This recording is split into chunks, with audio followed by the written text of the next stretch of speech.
entitled All of the Above.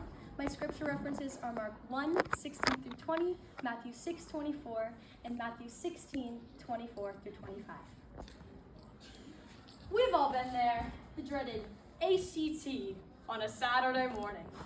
You haven't had your coffee, you've gotten less sleep than maybe you should have, and you were this close to leaving your number 2 Ticonderoga pencils at home, am I right?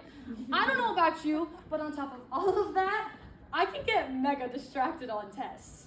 Like 1 minute, I'm trying to remember some obscure algebra formula I learned in 9th grade, and the next, I find myself looking at the random sign on the classroom wall, which somehow reminds me of the Instagram reel my brother sent me last week.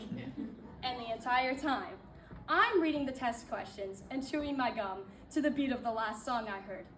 For example, which sentence is grammatically incorrect? Incorrect. I'm looking at the answer choices, and A, Johnny Appleseed was a gardener, looks right. B, we all live in a yellow submarine, looks right. And C, Tom Hanks is the greatest actor of all time, definitely looks right. And then I see it, the light at the end of the tunnel, the all of the above option. That answer looks pretty nice, doesn't it? Immediately, I'm tempted to fill in that little bubble because it looks like an easy way out. I mean, it's probably right? In Mark 1, 2 men encounter the ultimate ACT question. Simon and Andrew were chilling in the boat, doing fisherman things, casting a net probably, when all of a sudden, Jesus calls them to come and follow him. He said, I will make you fishers of men. In an instant, they left everything behind. Their nets, their families, their jobs, their senses of security for somebody they had just met. Like, can you imagine that? That sounds kind of crazy, right? Now, don't be hypocritical, girls. I've seen a lot of you be up and ready to leave everything behind every time you see Mr. New Youth Intern fresh out of Bible college, am I right? These men, they didn't know Jesus, yet he was so compelling that they followed him at once.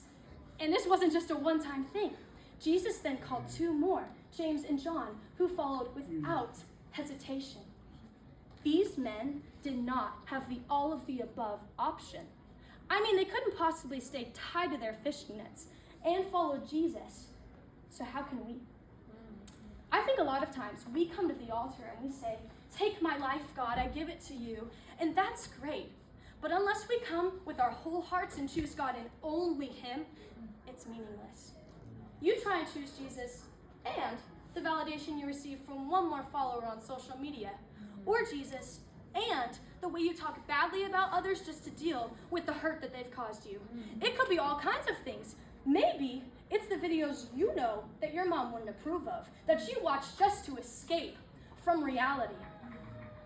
But the world and God are not a package deal.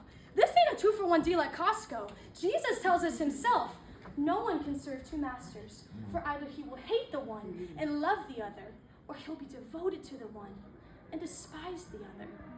So what is it that you need to let go of? Maybe it's your reputation.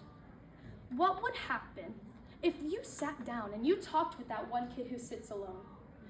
What would happen if you let go of that 5-year plan and chose the path that God has been calling you to instead?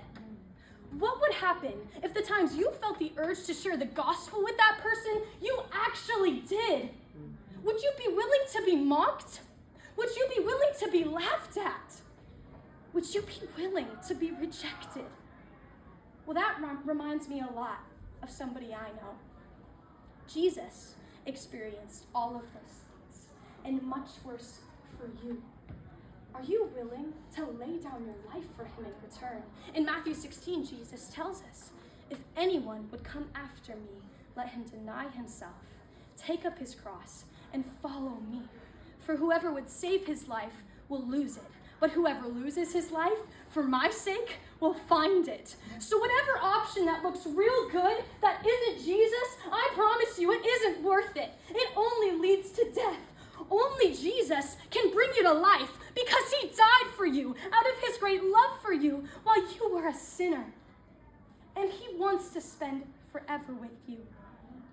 He's giving you this moment, on this day, right now, to choose him back. So choose Jesus, leave your nets behind, and put your pencil down. Thank you.